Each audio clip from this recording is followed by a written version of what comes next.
روایت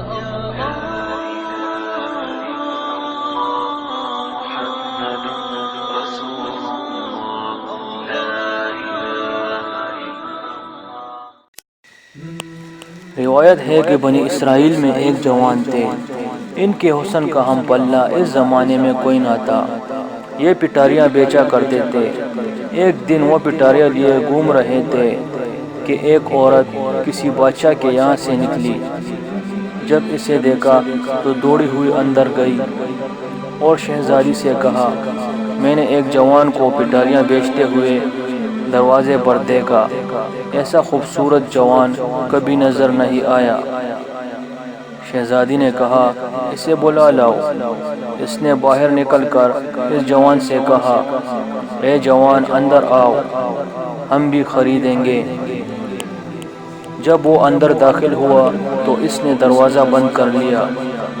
پھر وہ دروازے میں داخل ہوا، اسی طرح 3 دروازوں میں داخل ہوا اور اس نے دروازے بند کر لیے۔ پھر شہزادی سینہ اور چہرے کھلے ہوئے اس کے سامنے آئی۔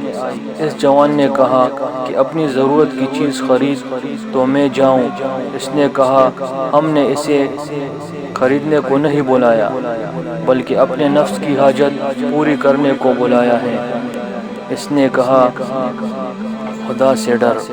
اس نے کہا، اگر تو ایسا نہیں کرے گا تو بادشاہ سے کہوں گی کہ تو بدکاری کے ارادے سے میرے گھر میں گھس آیا تھا۔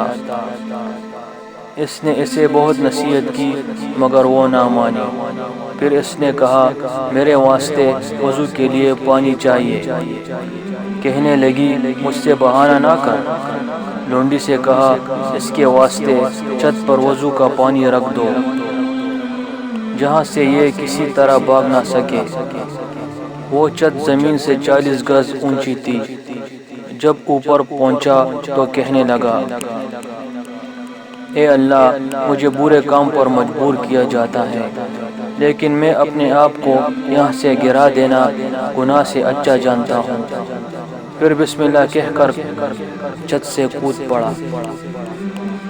اللہ نے ایک فرشتہ بھیجا جس نے اس کو بازو پکڑ کر زمین پر کھڑا کر دیا۔ اسے کچھ تکلیف نہ ہوئی۔ پھر دعا کی، اے اللہ، اگر تو چاہے تو مجھے بغیر اس تجارت کے بھی روزی دے۔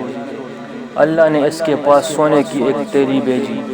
اس نے اس میں جتنا اس کے کپڑے میں سما لیا لے لیا۔ پھر کہا، الہی، اگر یہ میری دنیا کی روزی ہے تو اس میں مجھے برکت دے، اور اگر اس کے بدلے میں میری آخرت ثواب کم ہو جائے گا تو مجھے اس کی ضرورت نہیں۔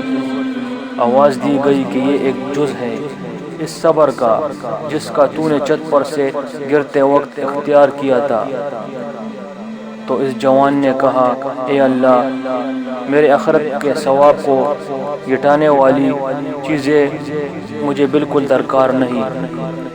چنانچہ وہ سونا اس سے پیر لیا گیا اور شیطان سے کہا گیا کہ تو نے اسے چھت پر سے گرتے وقت کیوں نہ بچایا، کیوں نہیں بہکایا؟ کہنے لگا، میں اسے شخص کو کیوں کر بہکاتا جس نے اللہ کے واسطے اپنی جان خرچ کر دی۔ خدا ان پر رحم کرے۔